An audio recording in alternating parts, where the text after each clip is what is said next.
the bikini, and it is a brand new year, 2026. It is actually January 1st right now. This is the honestly, it's the first thing I've done today. So it's literally the new year. Yep. so uh, we are on episode 123 this time. And before we get into what we're doing today, like, comment, subscribe, hit the buttons wherever they are on your devices. We appreciate all the support through this last year. We're coming into a new year. So, what we were thinking about was the fact that a lot of you guys that are listening now have not been with us this whole time, don't know kind of why we started Behind the Bikini, who we are, what we do, all those kinds of things. So, for today's podcast, we thought we'd kind of give you a overview of us and what our goals are for the new year, where we started from in the sport, all those kinds of fun things. So this is gonna be kind of like a little history lesson. um and then I did pull up some fun questions, like get to know you kind of questions, kind of stuff too, so that we can go through some of those and kind of end it off on a fun note. So before we do all of that, how was your New Year's? It was good. It was just quiet. We just stayed up, late. We did get to bed pretty early, but it was just like one of those sleeps that wasn't very deep. So I'm just like really hung over from all the social and work has been absolutely brutal the last couple of weeks. So yeah, had an early meeting this morning. So I was up super early. So I'm just really looking forward to getting some really good sleep over the next couple of days, if I'm being honest. Yeah, I get that. I get that. I mean, yesterday I stayed in bed all day. I mentioned this on my stories. I got my period not yesterday, the day before. And oh my God, it's brutal. Brutal. Like I was just saying that before we got on here. I was like, oh, I just want to lay down again. Like, Mm, damn. It doesn't sometimes some months it's really, really hard like this, and then other months it's just I barely even know it's there. So it's just weird. It's like, yeah, you guys out there who are watching, we do have a few men that watch. Y'all are lucky you don't have to deal with this once a month. Literally. I just had my first one last month and I'm 5 days away from hopefully my second one. And I have like that weird like hormonal tension headache. Like and it's interesting like cycle to cycle and also person to person how you cycle so differently. Yeah. Yeah, but Yeah. not the symptoms we want on January 1st, that's for sure. Right? I know. I'm like, I could have left this in the old year. I could have left it Yeah, back there. I'm good. exactly. I'm good. What doesn't help too is it's been really gloomy here in Vegas the last couple of days. Like it was raining all night Same. last night. It's raining now. That kind of sucks because like the fireworks shows and stuff like that, everything that goes on here, like you can't see any of it See because it. most of them didn't do anything. You know what I mean? So it's like, oh, that kind of blows. But Yeah. I mean, if that's the way 2025 wants to go away, that's fine. That's fine. It is what it is. Hopefully that means some brighter summers are coming. Yeah, we Listen, we Nikki and can. I were driving around town yesterday and we were together this morning. We were like, this weather is just not it. It just makes you want to stay in bed and snuggle up. And yeah. 100%. I mean, that's Yeah. literally what I did all day yesterday. I got up at one point just to walk down to Walgreens to get my doll, and that was it. That's all I did, and then I laid back down again. Like, I'm done. Yeah. I'm like, I mean, I have. Did I sign up for Pilates today? I don't know. I signed up for some class today. I don't even know which one what it is. And I'm like, I don't even want to go, but I signed up, so I got to go. Committed. You're committed now. That's right. Yeah, it's That's funny. right. I had that early meeting this morning. So usually like I'll do a slow morning and then I'll do some like walking in the morning, but like I wasn't able to do anything this morning. I just literally woke up and then had to go to this meeting. So I came back and then I ate, we went to go train. And so when I got back, we saw this couple in the elevator and they were asking us how busy the gym was, being January 1st or whatever. We had this nice conversation. And then I went down to go walk for 25 minutes and I was coming back up and she was bringing a package up. She's like, did you just go back to the gym after I just saw you? I was like, yeah, I didn't get my walk in the morning. She's like, girl, you're amazing. Your goals. I was like, yeah, you just got to be disciplined. And I don't want to be here right now. We just got to do it. But it's just like, it's so funny how people like, she was like, wait, I just saw you. You're coming back from the gym. You're going right back to the gym. Like, yeah, I spent quite a lot of time there. That's kind of our life. That's kind of what we Yep. do. It's kind of a thing. Yeah, because people say it all the time. 'Cause, I'm 44, so people like, there's no way you're 44. How do you do it? I'm like, I eat right and I exercise and I sleep. Like that. There's no secret. I'm sorry, guys. It's just consistency over time, just like anything else. It's consistency over time. So, Yeah. And I say all the time, like I've got the genetics to age like warm milk. You know what I mean? So it's like, like the fact that I am not is a testament to healthy living. You know what I mean? Absolutely. Yeah. Absolutely. So, but it gets to the point too where it's like I don't even think of it as something new January 1st. It's just what I do. Like I think that's kind of how all of us in this industry kind of look at it. I know we have a lot of our clients going into prep and stuff like that. And that's kind of the time to clean everything up and get moving. But really, it's not a huge adjustment for most people. Most of us, it's still same shit, different day, just a little bit tighter. Yeah, for sure. For sure. Yeah. Like this year I didn't really do any kind of New Year's resolutions. I know we talk about that. We talked about that a few times, on the podcast. Definitely have goals, definitely have set business goals, personal goals for next year. But I've been doing a lot of journaling anyway, so I feel like it's not one of these things where I'm writing it down like year one and like going back to it. I'm doing that kind of self check-in with myself each day. And I shared with you guys last week, like I'm going through a lot emotionally right now, so it's like I'm just keep checking in with myself, and those goals are kind of adjusting, week to week, and based on how I'm feeling or what I think the season's going to look like or how my athletes look. So it's kind of a beautiful place to be. It doesn't feel like it has to be like, this list and checking things off. And the more that I get comfortable with myself as an athlete and as a professional, like I know that business changes and things change literally week to week in this industry and in this sport. So I think one of your words last year, at the coaches get together was like the fluidity, right? If I Mhm. remember that correctly, like being a little bit To more be, like fluid. I think so. To be honest, I don't remember. To be Yeah. perfectly honest with But I you. think you and I had like the similar one on that. Like we wanted our goal for 2025 to be like more fluid instead of Yep. like rigid, and be like more Yes. open. And Yes. so I've been thinking a lot about that too. Like if we were to like say like a word that we want this year to be, like what would that look like? So that's the more of the things that I'm trying to like set my mindset with the new year. Yeah. And I would say I say this a lot. I don't know if this is something I said last year or not, but being prepared to pivot. You know what I mean? And it's like we say this a lot with even with prep and things like that too. But in general, like I feel like changing that mindset of there is a specific end goal to no, the end goal for us in general is death. So like like there's always that there's father time is undefeated. You are going to die at some point. So that is the only end goal that we actually have. And in between is life. So in between are things that you're going to have to pivot for. You're going to have to, like you said, be fluid for. And there's nothing wrong with that. That's actually the beauty of life, right? So I over the last year, really, I've changed a lot as far as my focus and how I look at stuff like that. Like, I'm not living to get to an end goal. I'm not living to get to, for example, a show date. That's not what I'm living for. I'm living for the everyday, right? Because that's all we actually have is right now. We may not have tomorrow. We don't know. There's plenty of people that did not wake up this morning that did yesterday. So there's that beauty in understanding that you have the right now. And there's people, I can't remember the saying, but there's like the ones that forget about tomorrow. I don't think that's the case. I think you need to I think you still need to prepare for tomorrow, you know what I mean? Like not just abandon the future. Because that's also a very dangerous habit to get into. But you also have to enjoy the here and now as well. Yeah, and just being more adjustable with your timeline. Like Yeah. we can all have a goal, and it doesn't have to be met tomorrow. It doesn't have to Mhm. be met this year. It's just being more being able to pivot with, I Yep. still want this in my life, but it doesn't have to be this moment in time. Maybe right now is not the best moment in time. Maybe working on different things to be able to get to that goal better. Yep. And that's something that I've really tried to help my athletes with as well, because we all have these big goals when we're coaching. Either it's a weight loss number or a pro card, so the depths of this can go, very far. But whatever that goal is to that person, it's really important. And of course we want it now. Yeah. So kind of working on those mindset strategies of like, I'm with you. I want this goal as much as you do, but we need to adjust the mindset of how we're going to get there and how long it's going to take. Yeah, and that's also the dangerous part too, because I think a lot of people do set those timeline goals, and when you do that, that's a good thing, but also realizing that you didn't fail if you don't hit it in that time frame, Right. 100%.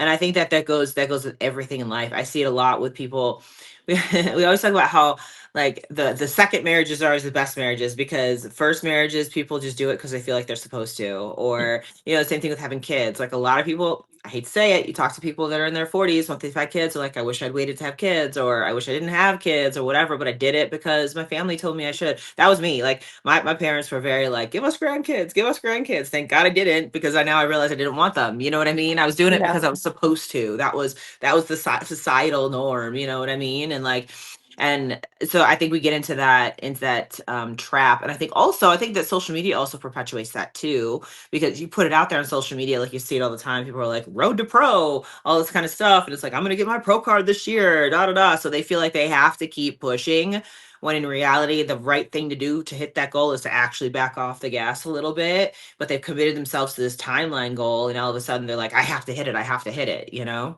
Yeah, with social media watching, you're absolutely right. I mean, the season that I was with my first coach and then ended up eventually hiring Jamie at the end of the year was a very long season. And I was doing all that too, posting road to pro and literally going national show to national show to national show. And ultimately, I kept getting worse, which is why I ended up with Jamie. But you set this expectation for yourself and then for everybody around you. And then, of course, you have your family who thinks you look perfect and they're Yep. hyping you up, saying, oh, yeah, you're definitely going to achieve this goal. And you start Yep. believing that, so it's you believe it, you want it in your heart. And then you have like this outside noise. And then that just really affects your the way you perceive the situation Decision y- making. and your success within it. And then you get to that point, maybe you didn't hit that goal that year, and now you feel like a failure because you're at all these people that thought you were going to get it or that were rooting you on, and you feel like you let them down or yourself down. And it's just not the case. As long as you're still working towards it, that it's just not right now. What didn't work this year, what needs to be improved on. And that's why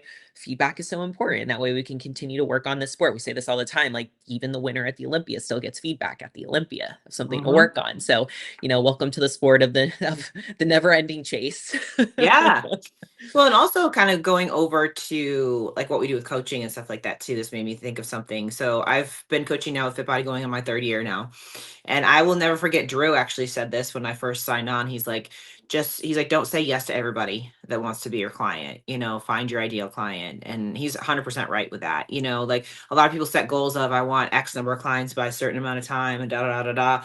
My mindset shifted more to, I want the clients that want to be my clients. You know what I mean? That want to learn from me, that want to actually be coachable. You know what I mean? So, um, that's a big mindset shift, because like that first year I was taking on, pretty much anybody that sent in a referral, and I was like, it would be more frustrating, because I was like, no, this is not my ideal client. I'm not your ideal coach. You know what I mean? Like you've got to find that happy equilibrium there too, Yeah, and I think for all like newer coaches out there, I think this is also really important. This is a question that people ask me a lot. When I first started coaching, it was in 2020 when the gym shut down. And so Mhm. I had to come up with a means to still give a service to my athletes that I was seeing in person and couldn't. So I ended up getting my NSCA certified nutrition degree. And then I started online coaching and I was just doing lifestyle at that point. Yeah, So when I was brought on by Fit Body Fusion, I did not want to train athletes. I was so invested on my own journey to pro, and Jamie said, "Just take on a few athletes. I swear this is going to be something for you in a couple years. You're going to love it."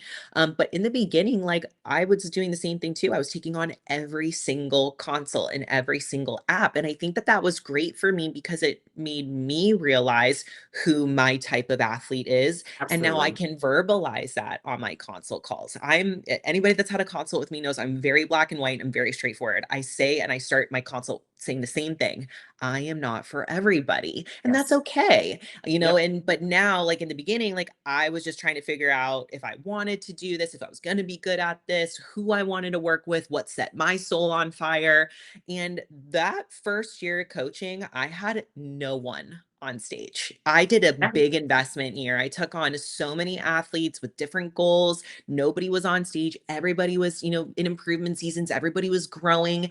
And now I come out this year, guns a blazing. Everybody's getting pro cards left and right. And everybody's like, where did this come from? And it's like, these people were in off season with me for a year to a year and a half Yeah. investing. And then the Yep. ones that we didn't work. They eventually fell off my roster and it took care of itself anyway. But it takes time. It's, and Yep. we work with a lot of coaches, obviously, that we bring on to Fit Body Fusion and kind of educating them and bringing them up. And they all say the same thing, like, I'm not getting the best apps, or I'm getting the apps that, like, you call them to schedule the consult and they don't call you back. And unfortunately, that's where you got to start. You got to start somewhere, and you got to keep showing up and bringing your book and bringing your client testimonials, and it will grow if you continue to water the plant and flourish it. Yeah.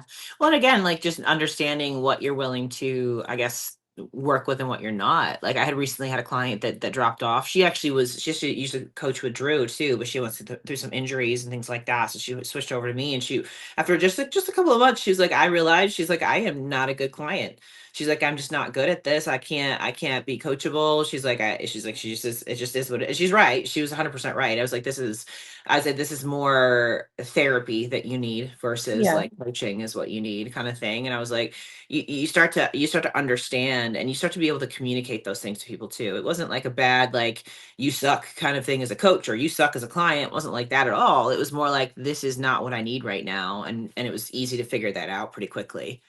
I think that we also give ourselves so much pressure too of what we think others think we should be doing. Yeah. Like the meeting this morning was actually with one of my dear friends who's going through a pretty big life shift right now, Mhm. career wise, like very invested in current path and not fulfilled in it by any means. And wondering if at this age and this time of life, if they should go back to school and make a switch. And it's a huge decision. It And is. she wanted my guidance on that. And it's tough because we we know at the end of the day in our gut what we want to do or need to do for our happiness, but the obstacles that are going to come in the way to get to that goal are a lot, and it's Yep. scary. It's extremely scary, and you're also wondering about what other people think about you. What's my boss going to say about this when I go put my 4-week notice in? What's my Yep. spouse going to say when they married me and I was this person and now I want something completely different? And it's paralyzing in a lot of Yep. ways,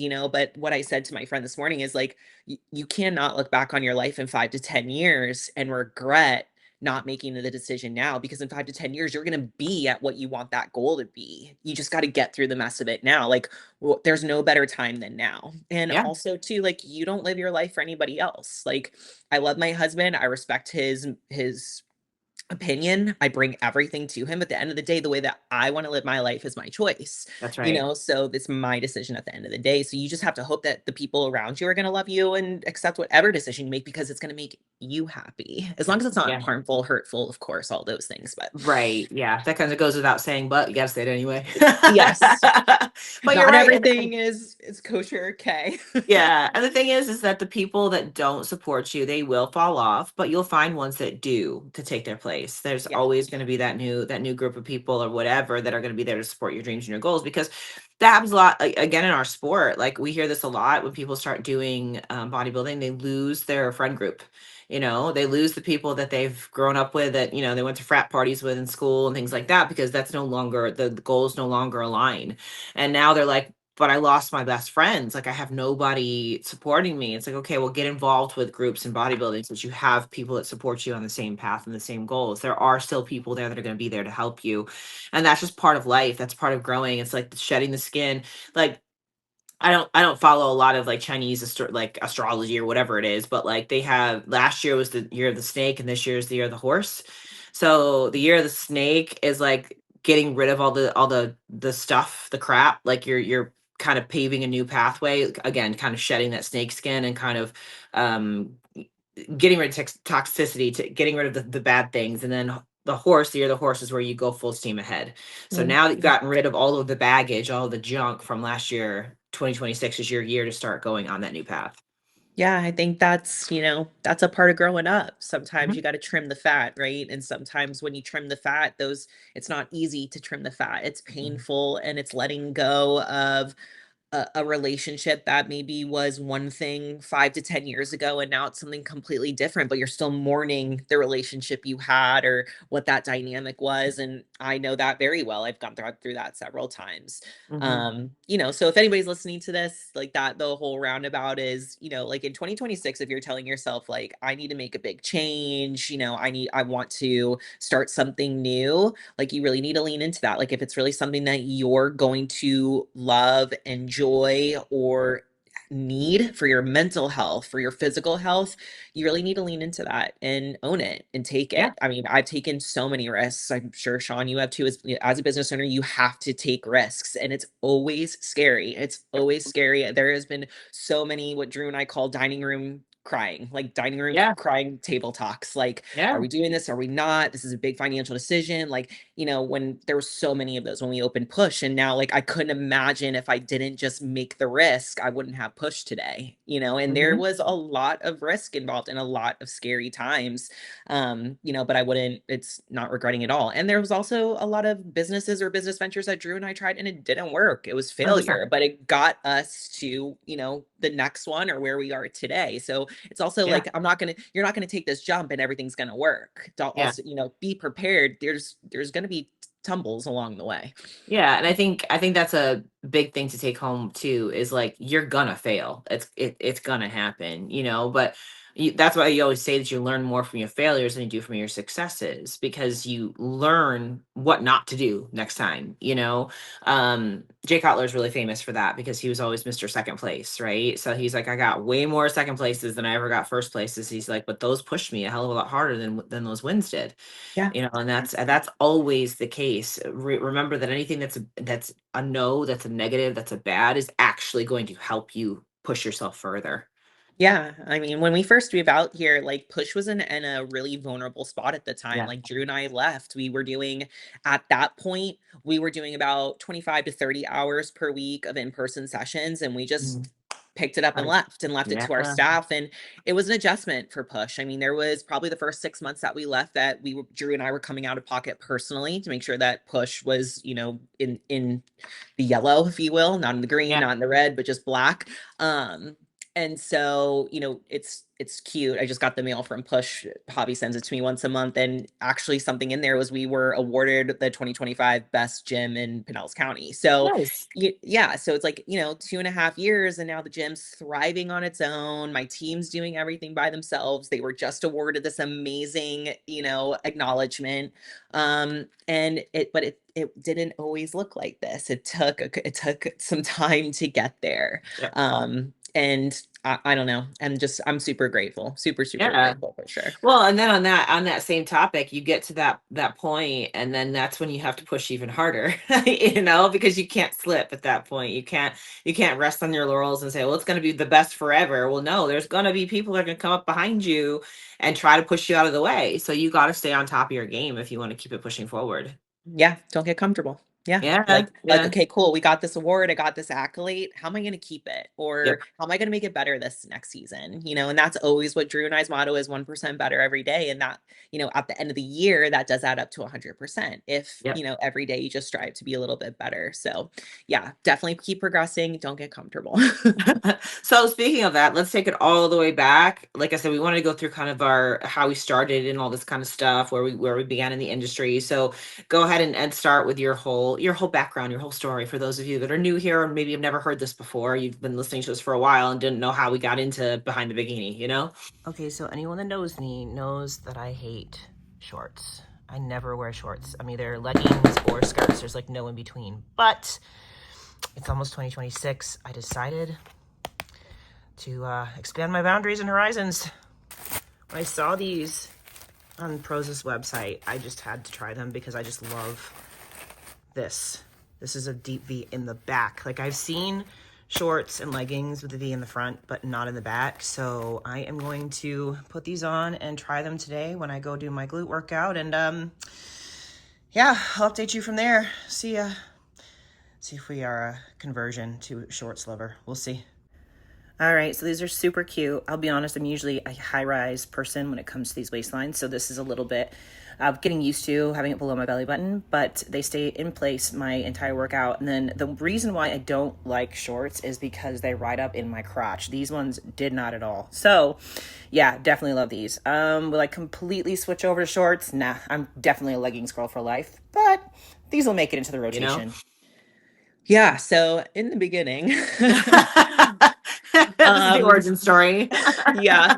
So the backstory and kind of how I grew up does affect kind of where I am. So my parents met in Alcoholics Anonymous. So that could give you a little background of maybe the dynamic in my home growing up. Both of my parents had substance abuse issues, and my mother also had mental health issues. So actually, when she had me, she experienced postpartum PTSD, which then developed into severe bipolar and then eventually schizophrenia. So when I was growing up, basically I was told like, you're the reason I am like this. So I heard that my entire life. So I'm living with my mom at the time who can't get out of bed, doesn't dress herself, basically the movie bipolar that you see. And then my dad's kind of in and out of my life, like a couple months, he's, gold star dad at every softball game, at every award, and then the next he's using in jail or, doing those things. So my life was very chaotic. I saw a ton of things that no child should ever experience, but probably most adults will never see in their lifetime. So my aunt, my mom's sister, at the time when she kind of first really started taking over and raising me, she was in college herself. She was in college for her DPT, Doctor of Physical Therapy. When she was in St. Augustine, which is a few hours from my home. So when she was home, she would come pick me up and basically parent me like 2 to 3 days a week. And like when I was there, that was my safe space.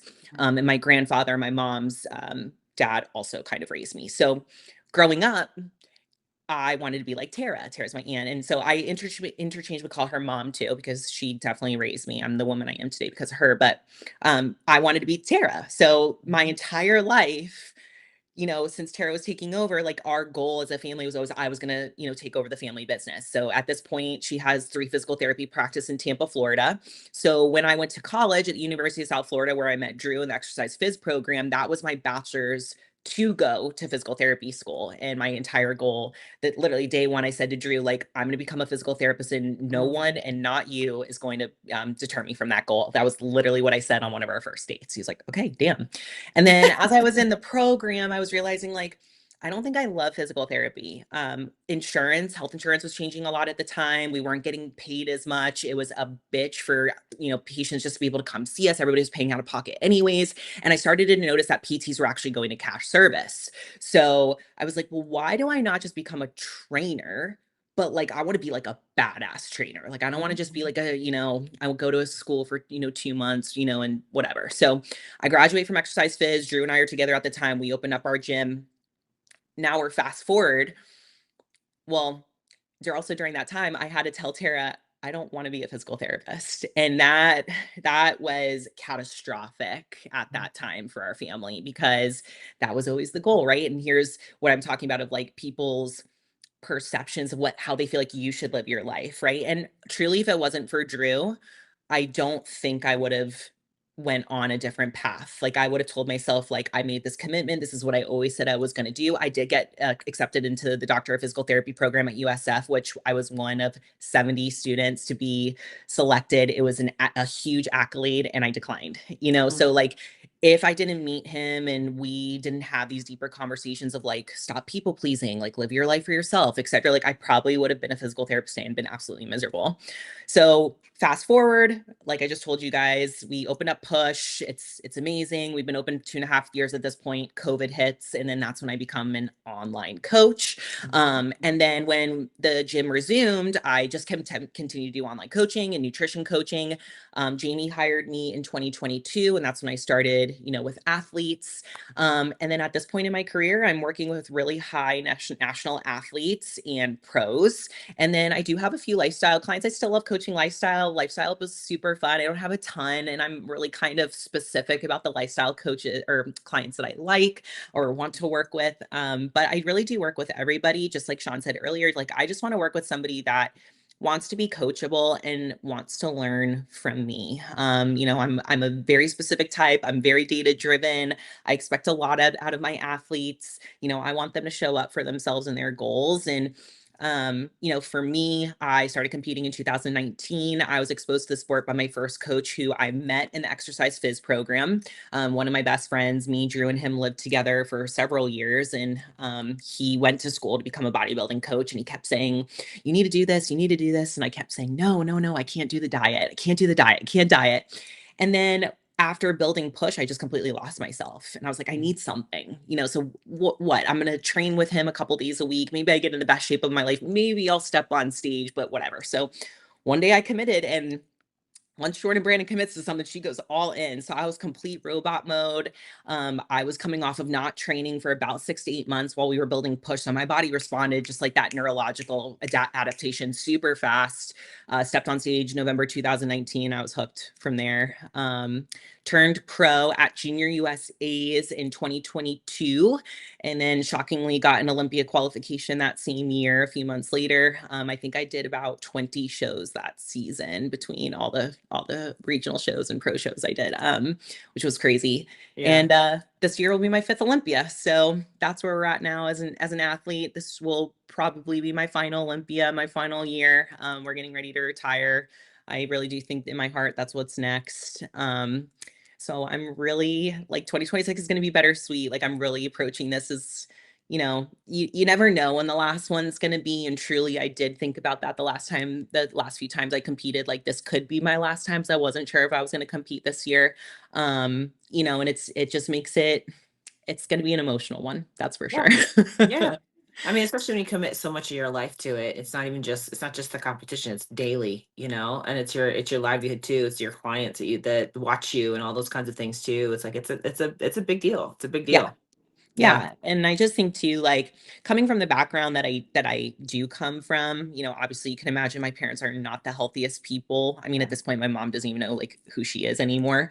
So for me, like it was about making sure that I protected myself. We have a lot of addiction in our family. It's not just my parents, it's their parents and their parents. So, the lineage is strong. And, so my two things are I'm addicted to work and I'm addicted to caffeine. But if those are my two things, I'm pretty happy with that because I've seen a Yeah. lot worse, right? And, so this is my thing that has kept me on the straight and narrow. For years it was school and like making sure that I, went to school and got really good grades, went to college and studied and, paying my way through college. And now it's, showing up as a fantastic coach and continue to learn and, help others also become the best version of themselves and push them to be the best version of themselves. And also too, like I've had everything against me at every point in my life and I still made it work. So it's like that's why my coaching style is so hard because Yeah. if you can do it with everything working against you, you could do it with a soft landing and somebody that cares about you and is going to take care of you. So Absolutely. that's kind of where how probably I am who I am when it comes to Yeah. coaching. Yeah, no, that makes complete sense. And so what are your goals going into this year as far as for, obviously this is gonna be hope probably your last year competing, but like as far as that's concerned, and then also like business wise, what are some of your goals for this year? Yeah, so personal goals with competing. My goal is still to get top 10 at the Olympia. That's literally my last kind of checkbox, if you will. I've done all the shows, or the types of shows I've wanted to do. So placing wise, like top 10 at the Olympia is definitely my goal again this year. But I'm also taking it this year as like I'm not competing in the big shows this year. Like I don't really have an interest in competing in Pittsburgh or New York or anything of that nature.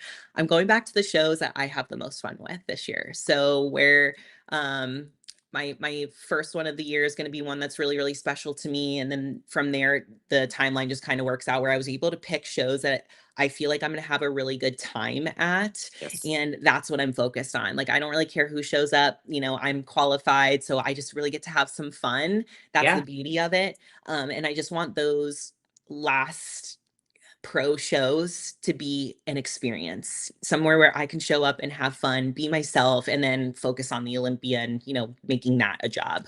Yeah. Coaching wise, I want to be, I got 5 pro cards this year. I think I'm in the running for our award this year for top pro cards. So we'll see, obviously, this upcoming week. So definitely need 5. Would love to get 6, just one more than last season. Yeah. I do think that I could get a couple of Masters Olympia qualifications for sure with my roster. So I have 2 Masters Olympia qualifications, and then I have a sales goal, of what I want to kind of make per month. So, and then push, same thing. So I always do that too, like a monetary. That way I can, kind of Absolutely. budget and things like that. So, of Yeah. Yeah. I think that's important too. Especially when you're in a sales environment, like you have to keep tabs on your sales, on your income, course, yeah, of Absolutely. course, yeah. I Yeah. mean, cost of living just keeps going up too. Yeah, I know it. Trust me. yeah. So yeah, so I guess I can go back to, I'm like, okay, we all went all the way back to like birth. So I was born Let's and say then so at the day one. I know, right? But it's funny because, listening to your story, I really do think that a lot of the things for most of us that we do now as an adult were formed when we were children. You know what I mean? So kind of the same situation with me. My parents, no history of addiction or anything like that. They were actually like the model parents. My mom was a stay-at-home mom. My dad didn't make a lot of money. He had his own construction business for a long time. He was such a nice guy that like when the cost of living went up, when the cost of materials went up, things like that, he was not comfortable raising his prices, which drove him out of business basically. So he was a great construction worker, not a great businessman, basically. So he spent the majority of my childhood bouncing from, minimum wage job to minimum wage job. And my mom was a stay-at-home mom with 3 kids, and she had a lot of health issues. There was a time, I'm the oldest, so there was a time frame where I was the one taking care of my brother and sister, and I was the mom, that kind of thing. So I learned how to be a mom real quick, like when I was 10 years old, kind of thing. So I always had that higher sense of responsibility on my shoulders. And growing up disadvantaged, like we grew up on food stamps and we grew up on WIC, and stuff like that. So um my parents always said, they drilled this into my head as I was a kid, that they wanted more for me than what they had. They all wanted me to really focus on my studies and really focus on, graduating school and going to college, things like that, so I could have more than what they had. They said it to me almost daily. You know what I mean? So it was one of those things that was just like ingrained in my head. You have to work hard. You have to work hard. You have to do better. You have to do better, blah, blah, blah. So, I was a straight A student, never got in trouble ever. Like I was like put a fucking like little halo on me. I was the perfect child, so which brings a lot of pressure, brings a lot of pressure. So I ended up going to a small private Christian college for school, went for music education, got my degree and all of that. Um, but realized when I did my student teaching my final semester of school that I did not want to be a teacher. I was like, I don't want to be in the public school system. I was like, I don't mind the kids. Like, I actually like teaching, but I don't like having to stick to a specific curriculum. Being in New York, it's the Regents exams up there, so standardized testing and things like that. So it was very like you have to do A, B, C, D, E. Like it has to be very regimented, and I didn't like that. I'm like, I don't want people to tell me how to teach people. You know what I mean? So that's really where I didn't like it. I actually enjoyed the teaching aspect of it. I didn't like having to be put into a box for how I did things. So anyway, so I left school and realized I didn't want to do that. So I was like, through the process too, when I was younger, I started working in gyms. So from the very get-go, like one of my first jobs, I was a lifeguard at a gym. So I've worked as a lifeguard, I've worked front desk, I've worked sales, I've worked all of the things. And then I decided when I got out of school that I wanted to pursue modeling and acting. So that's what I did. I mean, I've lived in every major city in the US pursuing that. On the side, I did a lot of like gym work and things like that, as far as like my regular 9 to 5 job and stuff like that. I just got to the point where I got a little bit burnt out on all of that. Dan and I, my husband, started dating. I was always in the gym. I was always keeping good care of myself because I was doing the auditions and stuff like that all the time. But back then, it was more like you just starved yourself skinny kind of thing. So it wasn't. I mean, I would do like 3 hours of the elliptical kind of thing. It's like no joke. I would just be in the gym all day long, and I would eat a cookie. That would be it. Um people always, even back then, because I lived out here in Vegas during that time frame, even back then, people were like, you should do a competition. You look like a figure girl. I was like, I don't even know what that is, but cool. Like, Thanks. I like, yeah, I don't know. I was a swimmer growing up, so I had swimmer shoulders. I've always had broad shoulders, always. Um, I can remember actually before I ever got into bodybuilding or anything like that, I was living here in Vegas. I was training at Las Vegas Athletic Club. It's a big chain out here. And I would go to the gym, and like I went to the gym one day with one of my friends, and he was into bodybuilding, and that was the week, like the week prior to the Olympia. So like all the big guys were in town to go train. And like back then there was no like Dragon Slayer, there's no Torture, there was none of those gyms. It was LVAC, that's where you went. So all the big guys were in there, like the freaking like Jay Cutlers and the Ronnie Colemans and all them. They were all in there. And I don't know who any of these guys were.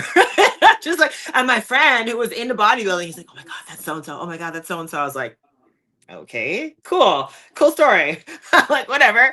But it's just funny when I look back at that now, and I'm like, oh, I was like, I probably should have paid attention, but I didn't. So um so then when Dan and I started dating, I started gaining weight because we were going out to eat a lot. We were doing this stuff that you do when you go on dates and stuff like that. And I was like, and I was no longer doing the acting modeling thing. I'd moved to Nashville to be with him and all this kind of stuff. And I was like, I gotta do something. I got to do something to keep myself in shape because I can't do this. So that's when I was like, well, everybody said I should do a figure competition. So I started looking on bodybuilding.com.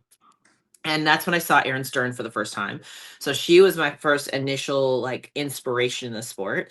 For those of you unfamiliar with Erin Stern, she won the Figure Olympia twice. She's come back and done bikini, been to the Olympia twice with bikini. I think she's like a year older than me. She's like a year or two older than me. But anyway, so she had all of her like transformation and stuff like that on bodybuilding.com. So I started watching that, and I was like, that's really what I want to do right there. So I found a coach on bodybuilding.com, and I did my first show. And similar to you, I was like, okay, I'm hooked. At that time, I only prepped for 6 weeks, like to do a show, because also there were not shows every weekend. It was like I was in Tennessee, there was two shows, so you either did those two shows or you didn't compete, period. So I was like, I have to do these shows. So I did the first one. There was three girls in my class. I took second. So I was like, oh, cool. I'm pumped. I was like, Not that's great. last. Like, but then I went into the state show, which I think was the week later, or maybe 2 weeks later. But anyway, I went to the state show the next week, and I think it was 18 girls in my class, and I took third. I think a third, second. Don't quote me on that. Second or third, I can't remember. But anyway, so I was like, I'm actually pretty good at this, and that did nationally qualify me back then. I think it was top 5 in your class is what qualified you for nationals at that point. Um, but anyways, I was like, oh, I'm pretty good at this. So I was like, that was me. That was hooked at that point. So started competing. That was back in 2009. I had a goal of winning my pro card within 6 years. That was my goal. I ended up winning it in 2013. So I surpassed my goal. I was pretty happy about that. I did not expect to win my pro card at all. 2 weeks prior to winning my pro card, I got my worst placing I'd ever gotten in the NPC at a small local show. So I was like, okay, let me just go into a national show now. Fucking awesome. So I always tell that story too, because it was just a funny situation. Like I did Garden State as my warm up show going into Universe. Back then it was NPC or Team Universe. Now it's NPC Universe. So it's Team Universe back then. I did the Garden State show on purpose because I knew it was going to be the same judging panel that was going to be at Universe. So I knew Steve Weinberger was going to be the head judge, all that stuff. Their feedback at Garden State was, you just look like you're 2 weeks out. You look a little soft. Just keep doing what you're doing. Coming a little leaner. Okay, cool. So I did that. So when I stepped on stage, it was the same judging panel, except that Steve was not the head judge. Jim Mannion was. And I was like, because he doesn't judge anymore. He used to back in the day. He was one of the main judges, and but ever since he's been retired from that, you don't see him at the judging table ever. Well, what happened was Steve had to go to the bathroom, so so Jim stepped in as head judge for my class. So this is why we always go back to, like, you try to do strategy for shows, and sometimes that just goes straight out the window. Like, there's no way I could have planned for Jim Mannion to be my head judge. There's no fucking way I could have planned for that. So Nope. it just is what it is. So I walked on stage, and I already was like, oh my God, like that's Jim Mannion sitting in the head judge seat. Fuck. So I'm standing there, and he goes like this. He motions like this for me to go on stage. The girl was still in the box posing ahead of me. And I was like, she's still posing, but he's telling me to walk, so I'm gonna go. So I start walking, and he goes like this. at the judging table. He was motioning to the expediter, who's Jennifer Strobo, who's motioning to her, not me. So Jennifer was standing right behind me. And so I was like, oh, so I did this little backup move and popped into my pose again. And he started cracking up. So Jimmy started just laughing his ass off. I was like, wow, fucking awesome. I'm like, that's a great way to start my national show debut right here. Like, so I was like, well, it is what it is at this point. But what it did is it knocked the nerves completely out. So I was like, yeah, it's fucked now. Anything's up from that I'm point. like, whatever. So I went out, posed, went off to the side. They started call outs. He called me out first, stuck me in the center, and I never moved. So at Universe, it was top two, win pro card. So I pretty much knew I was winning a pro card at that point. But it was a 2-day show back then, so I had to wait. That was Friday. I had to wait till Saturday night to know if I'd won my pro card or not.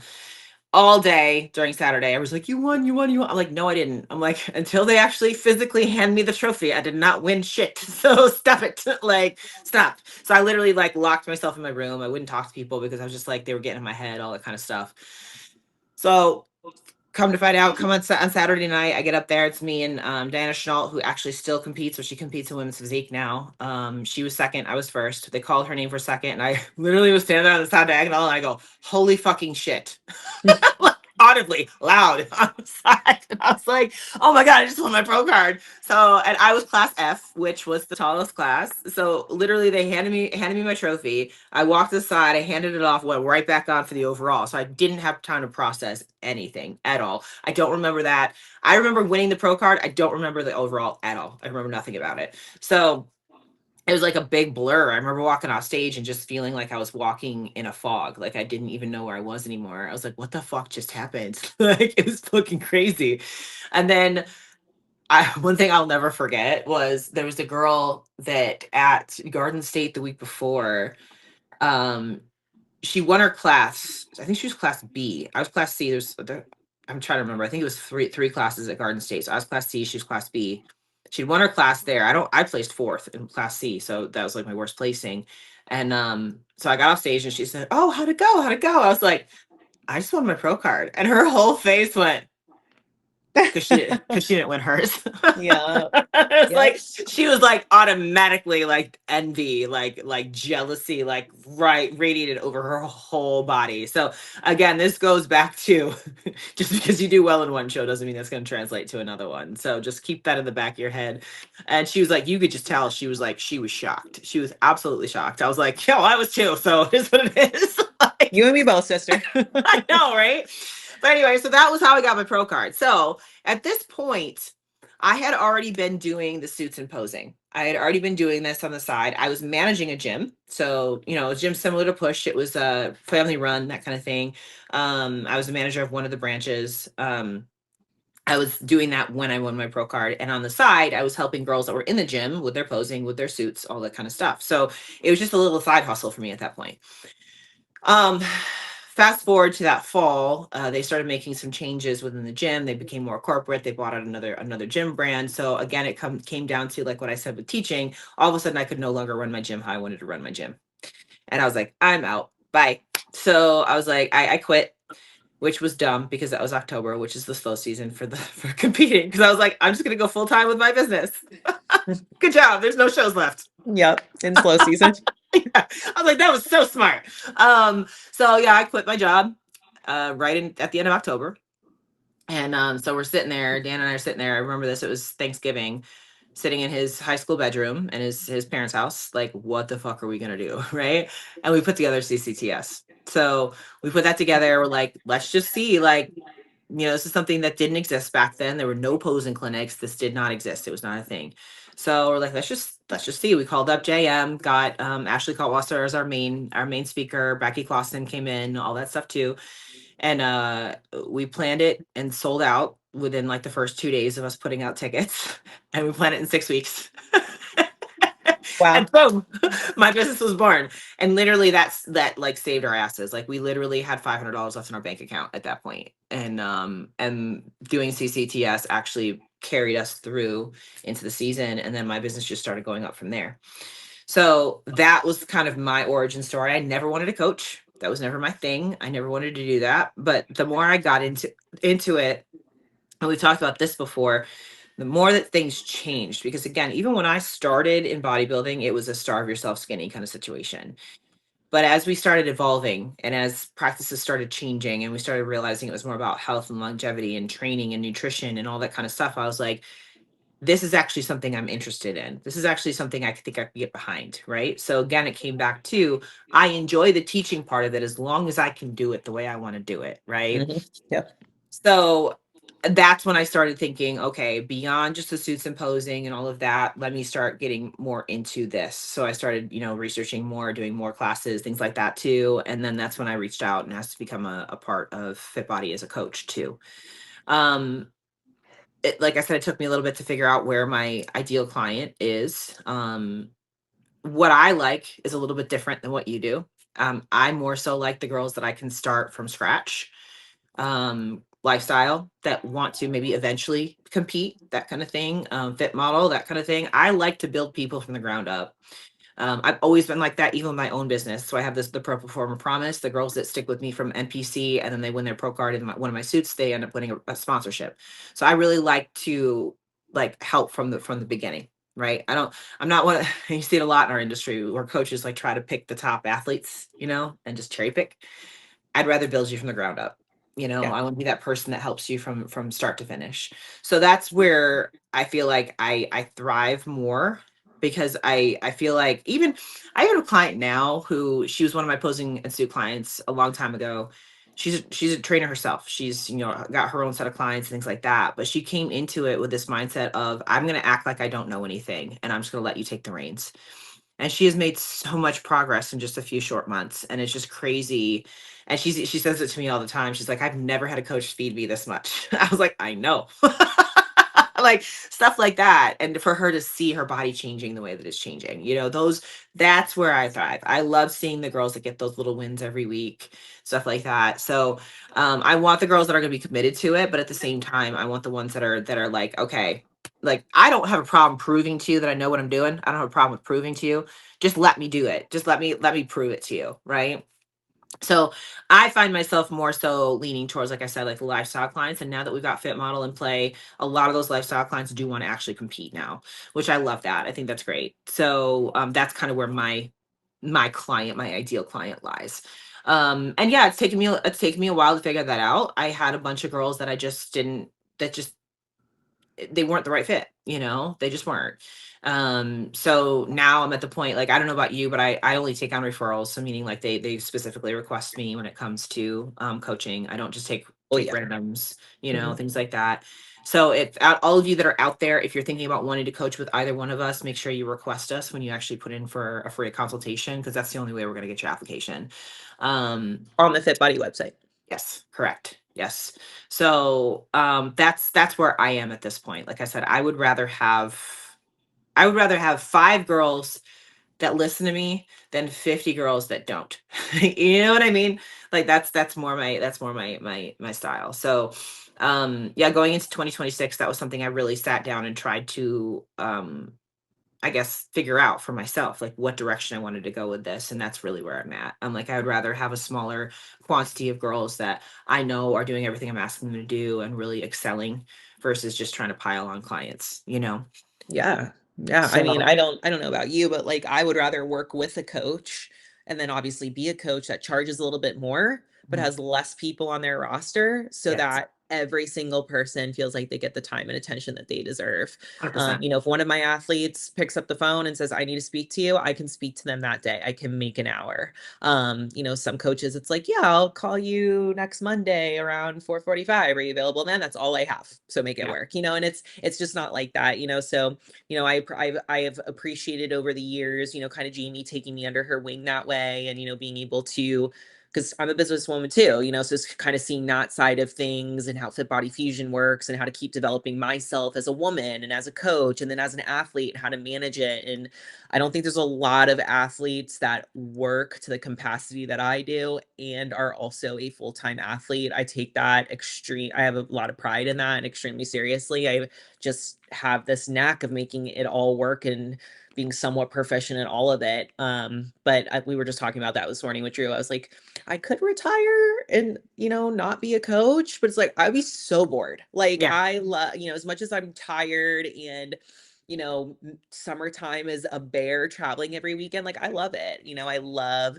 being able to see my athletes and watch them succeed. And it's just different being there in person and be able to hug them and help them and talk them through it, and versus, being through the computer. Listen, that's efficient too, but it's not what I like to do. I like Mhm. to be there in person because, when I was in those early years, that's how I found Jamie. She Yep. was sitting backstage and I was like, damn, I wish my coach was back here. Like, and then when I did become an athlete of Fit Body Fusion, I was honestly nervous about it because it was a team environment and I've been a lone wolf my entire life and with my first coach. And I was a little intimidated by, sitting backstage with girls and what that would look like. And, um, but the amount of peace that you have as a Fit Body Fusion athlete backstage because someone from the team is there to make sure you're doing what you're doing, it is such a big contributor to how your show day experience is.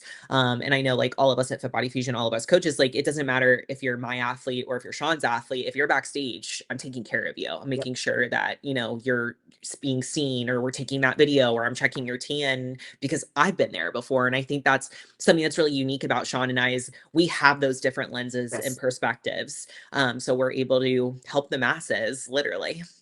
Well, and I'll never forget like the first national show I had a client in. I was also doing hair and makeup.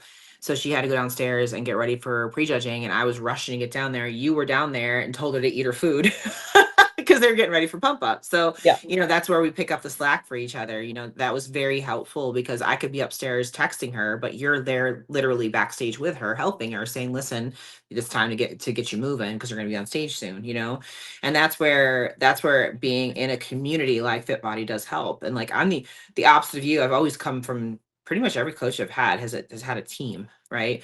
But it's never been that kind of cohesiveness, right? Because it's like one coach and then all of the athletes versus we have a bunch of coaches that all help all of the athletes. You know what I mean? So and the athletes help each other too. The athletes help each other backstage as well. So that's always a positive just to have know that even if something goes wrong, you got somebody there to help you. Yeah. That's a peace of mind. Yeah, and I mean like the back office text between like the staff that's on Yeah. site and then to the coaches that even aren't, it's very complex. There's a Yeah. lot that goes on behind the scenes that the athletes don't even see happening to make sure that their show day is a very smooth experience. This year we had at most large and national shows at least 4 coaches on site. Not all of us are standing backstage. There's one person in the front row who's taking Yes. photos and video of every athlete that we can load onto the drive later. So they have a photo or a video of them on stage. That means so much to the athlete. We Yep. have one person that's backstage or two helping with glaze and tan and things like that. We have one person that's in the room if it's also a pro show looking at pros while the amateurs are on stage. There's so much moving around behind the scenes, but most athletes don't even realize it's happening Yep. because we always have a plan. This is pre-talked. We have pre-show meetings of who's going to be where, and it's so well done, and then it makes it such a beautiful experience for the athletes. And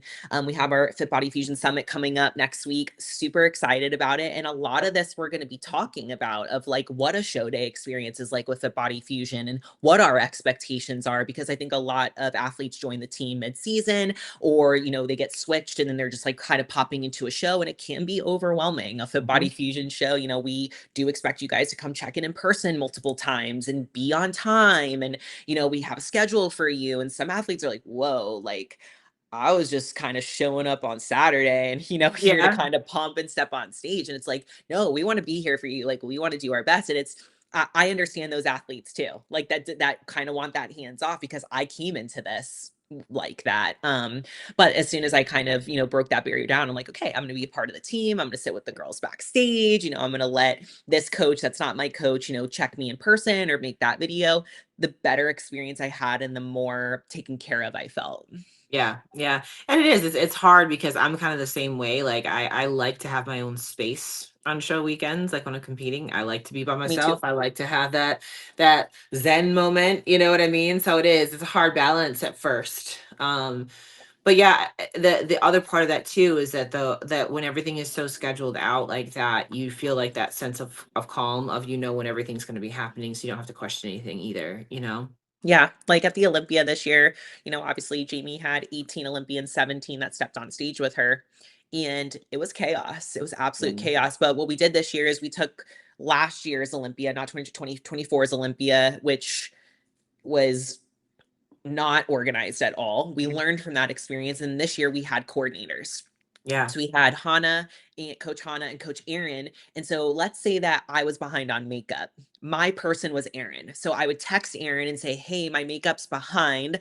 I'm supposed to see Jamie in 15 minutes. I'm going to be 40 minutes behind. They would Okay. move the schedule around and then tell Jamie. And then Jamie just had her. So Jamie's responsibility is to look at athletes and eat herself and take care of herself.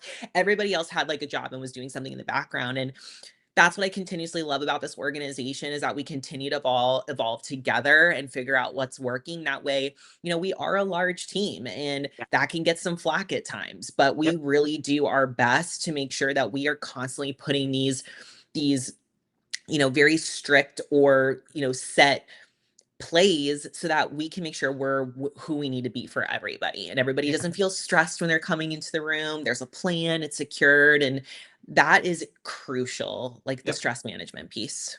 Well, I always said to myself too, before I was with Jamie, I was like, I just want a coach that I feel like I'm being thought of. You know what I mean? Like that, I've had coaches ghost me on show day. The day when I won my pro card, my coach ghosted me. You know what I mean? So it's like I don't know. It or pro debut, not pro card. Sorry, pro debut is when he coached. He actually ghosted me in pro debut. But anyway, I've had that happen. So it's like I just want somebody that gives a shit, and what then when you walk into Fit Body Fusion and you're like, oh my god, it's like this is like real. Like people are actually paying attention. It's a completely different kind of feeling. Yeah, and the amount of times I hear that on consult calls, I mean, both of what you said. Like, Hmm. one, I just want a coach that will like actually text me back on my show day. I'm like, gosh, that's wild to me. Don't understand that. Yeah. And then two, like, I want somebody that actually responds to a check-in and I know they actually read the check-in, they answer my questions, and they just give a fuck, Yeah. and that sucks because I feel like as a coach, you have to find that line of like loving that athlete as a person, right? And having a friendly relationship with them, but not crossing that boundary of being Hmm. friends because then you can like lose that respect. But then also having a firm, you know, this is the boundary. This is what we need to do. This is where you're slacking respectfully. Yep. And both of those things together will feel like to the athlete, as long as you say it the right way, that you care about them, right? 100%.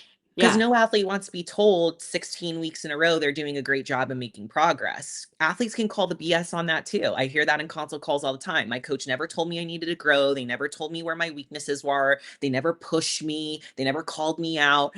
Athletes do want that. It shows that the coach is paying attention, so but as a coach it's hard because you have to figure out that athlete and how what they respond to, and again that balance of love and Yep. tough love and critique. Yep.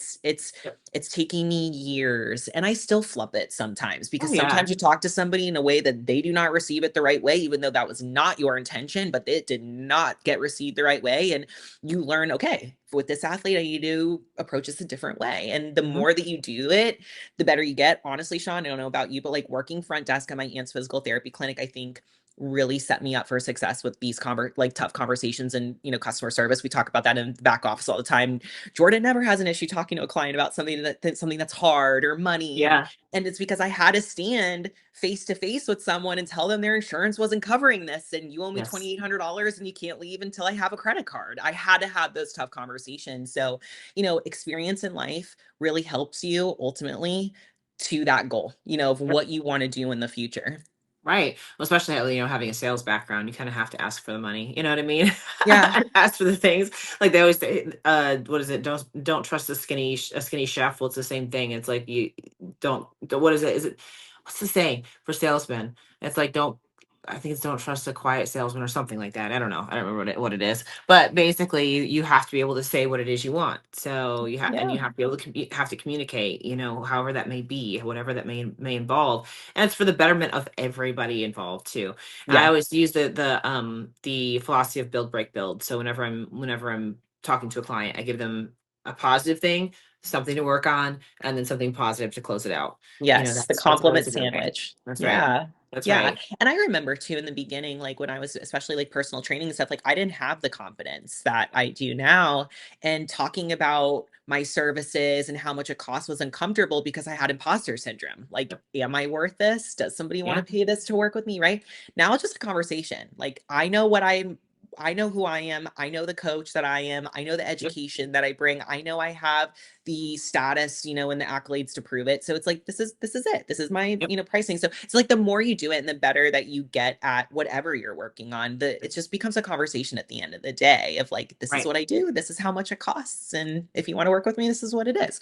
Right. Well, and then you own it, and then people realize, well, she knows what she's doing. I Yeah. think that there's that aspect too. It's like if you price yourself too low, they're like, well, what's wrong with her? Why can't she?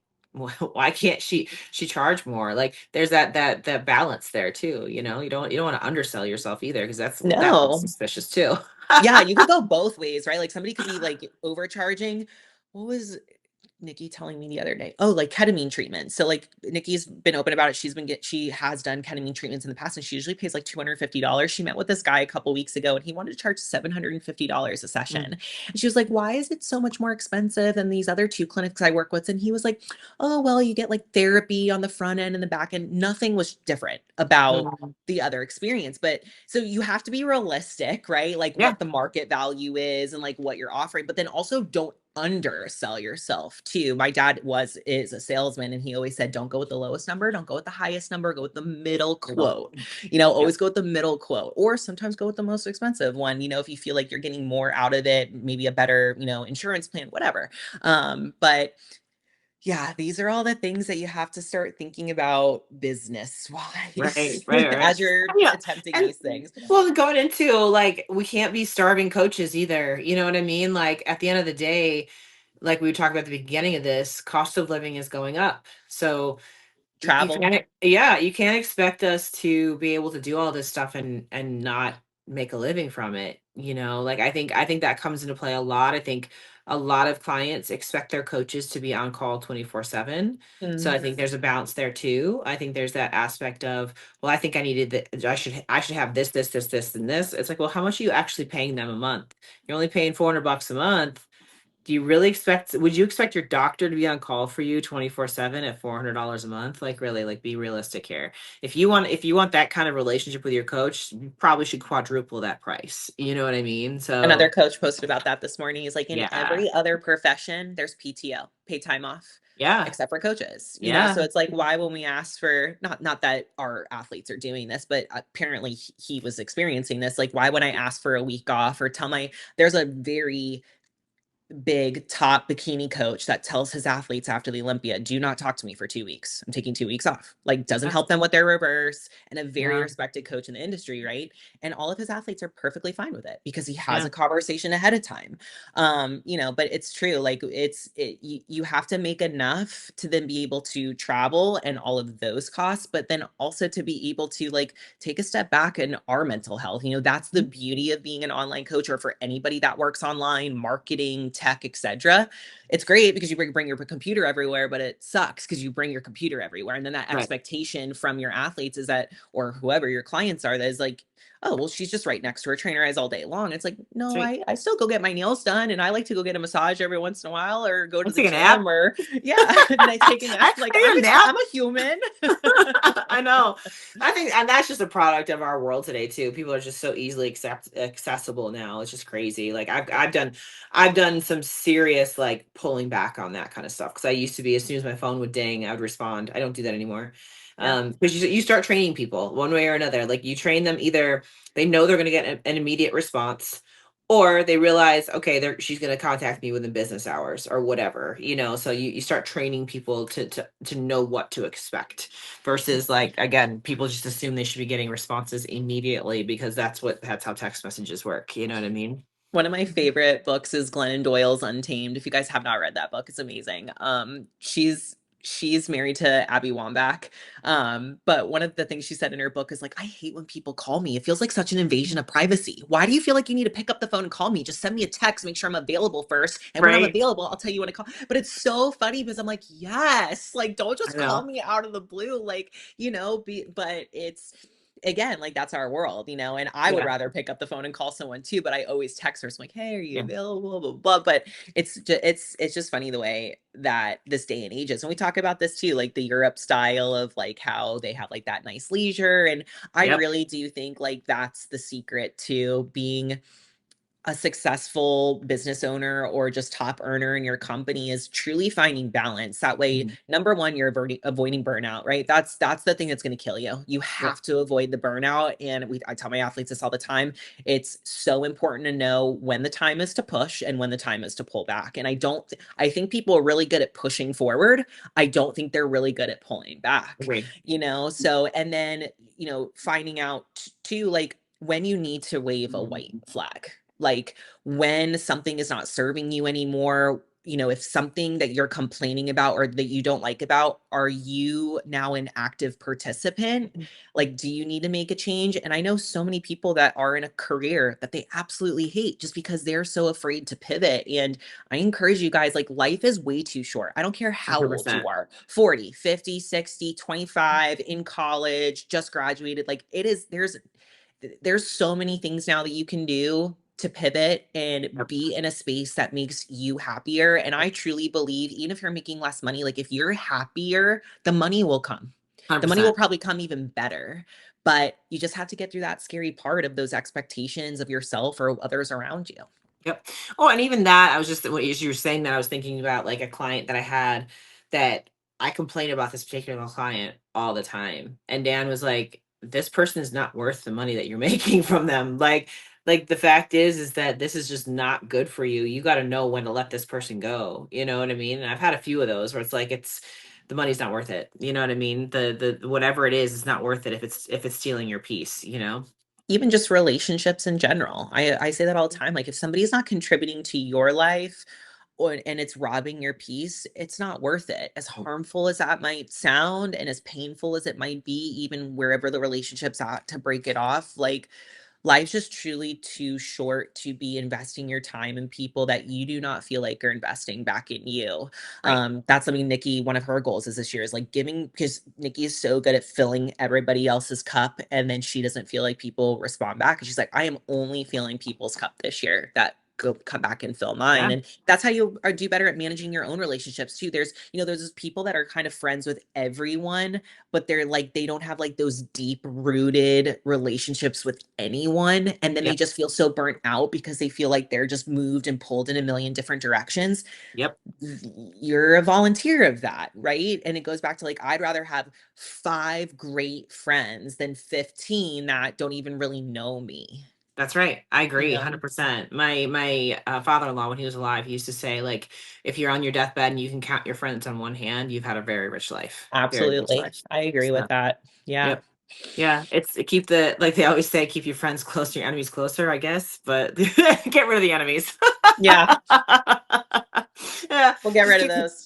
Just keep the friends close. That's all we need to do. Yes. So, but yeah, so, in general, I think my goals for 2026 are the same as what they were last year. Like we were talking about with just kind of finding our peace, finding our, you mentioned fluidity and pivoting and be willing to evolve how we need to evolve. I am not putting strict goals in place. Like I'm just doing the same shit every single day. That's all I'm doing, and when the things are supposed to happen, when they're supposed to happen, they're going to happen, but like going back to the beginning of this, like it's the daily work. It's the daily stuff that you do that matters. It's how you spend every day. It's not how every day you spend is going to get you to point B, because then there's going to be a point C and then there's going to be a point D. So to wrap it all around back around for 2026, I'm really just focusing on living every day how it needs to be done. Like just I hate to say full to the fullest, but I mean it really is to the fullest, doing everything I can every single day to make that day the best it can be. Absolutely. Like thinking about yourself at the end of 2026. So Yeah. 364 days from now. who do you want to be? Like, Yeah, what are, do you, how is it, who is the person that you're going to look back on and be like, I was proud of that person this year. yeah, So now you have that vision. And now the question is day to day, what choices am I making to be that person at the end of this year? And that's what we always talk about. Like, it's those day to day choices. And as long as you wake up and, have good intentions to hit those, those goals, not every day is going to be perfect. That's okay. But as long as you have that intention, you're probably going to hit like 95% of good days to, absolutely. make that behavior match who you want to be at the end of the year, whether that's a better partner or a better friend or a better employee or something with your business, like put that for the end of the year and what you strive to be, and then choose how you're going to make those decisions daily. That's what we do with any goal, really. Absolutely. Absolutely. So this is kind of a random, like all the way around kind of podcast, but we're starting off the year right. So hopefully, like I said, for those of you that have not been here, or been here for a while and just didn't know our kind of our history, that kind of gives you an idea. Oh, and how we started behind the bikini was you came on my live feed and was like, if you ever need anybody that was after Tahoe. So what, gosh, 3 years ago now? 2023. Yeah. Oh, 3 years ago now, it's 2026, almost 3 years. Um, but you're like, yeah, if you ever need any help with anything going forward, like, well, yeah, let's do this. And we started, and here we are 2.5 years later. So, that's Crazy crazy. how one choice can change your life. Absolutely, absolutely. And then we will be well, you're already there in Arizona, but we'll all be in Arizona this time next week, starting with the Fit Body Fusion Seminar weekend. So it's gonna be a fun Yes. time. It's gonna be a fun Yeah. time. I'm excited. So I will be up bright and early that morning. So I'm gonna drive. So it's like a 4.5 hour drive or something. So I'm gonna drive up there. So that'll be fun. I've never done that drive and I just wanted to do it. So Yeah. As long as so it's during the daytime, it's good. But at nighttime, it's a little scary. oh, okay, good to know. Good to know. Yeah. You lose like cell phone service at some parts and it's a little windy. So yeah, Oh, okay. That's good to know. So am I gonna have to like print out like MapQuest? maybe. What am I gonna do You should be without fine. Just keep going GPS? straight. I know, right? Yeah, I imagine. Like even just looking at the map, it doesn't look like it's that difficult of a drive. It's just like a straight shot. Yeah. So Yeah. yeah. But I'm excited about it. It's gonna be fun. I'm excited to get up there and just see everybody. And I've got a couple of clients coming. I know you got a bunch and all that kind of stuff too. So that'll be fun to catch up with everybody too. So It will. It will. so with that, you guys, I hope you had a safe New Year's Eve. Still be safe today because people are still out drinking and being stupid. So, my just take Ubers wherever you gotta go if you're gonna be drinking, please, because I've already seen too many wrecks already outside. So yeah, just be careful, be safe, start the year off right. Whatever your goals are and things like that, put in the daily work. And for behind the bikini, we will see you next time. We are out. Bye, Bye guys. bye. Bye.